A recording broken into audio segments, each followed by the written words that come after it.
On a pensé que c'était presque un miracle. Et ça a duré quelques mois. Ça a duré quand même quelques mois, tout ça. Pendant à peu près une année, il a continué à faire des progrès, petits, hein, mais des progrès qui restent, acquis.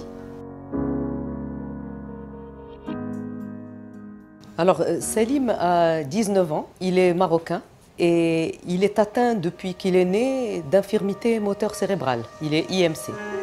Alors, Selim, on s'est rendu compte qu'il était IMC quand il était bébé. Bon, pas moi spécialement, mais le médecin m'a dit « Votre fils a quelque chose parce qu'il avait tout le temps la tête sur le côté ». Évidemment, on a fait après un scanner et on nous a dit qu'on pense, c'était très tôt, mais voilà, il va avoir une infirmité motrice cérébrale. Et c'est comme ça que, dès tout petit, qu'il a commencé à se faire traiter, mais en quoi? En psychomotricité et en kinésithérapie, c'est tout.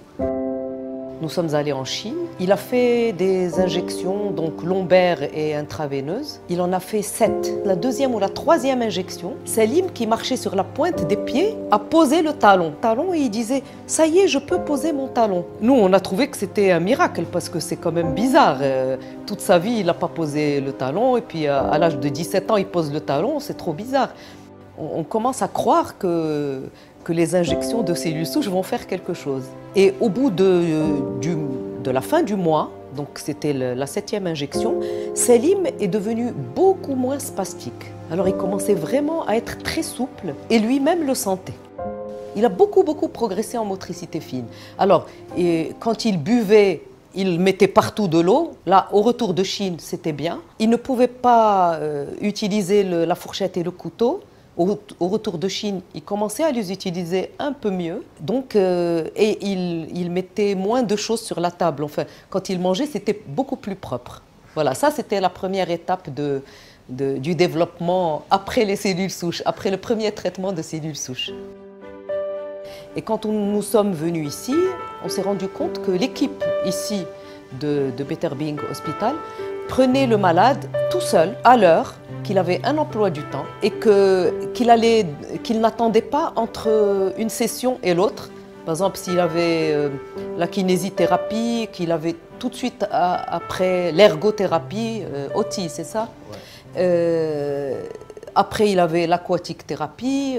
C'était un après l'autre et il finissait tôt, 3 heures ou 4 heures de l'après-midi. Il était tranquille et bien. Selim, déjà ici à Bangkok, il a commencé à faire des progrès extraordinaires, mais miraculeux.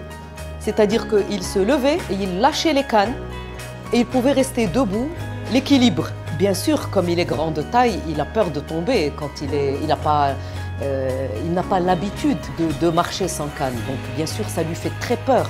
Mais quand on se met derrière lui et qu'on pose les mains sans l'aider, là, sur ses épaules, Selim peut faire maintenant des pas sans canne, sans déambulateur, sans rien du tout. Ça, c'est un des miracles.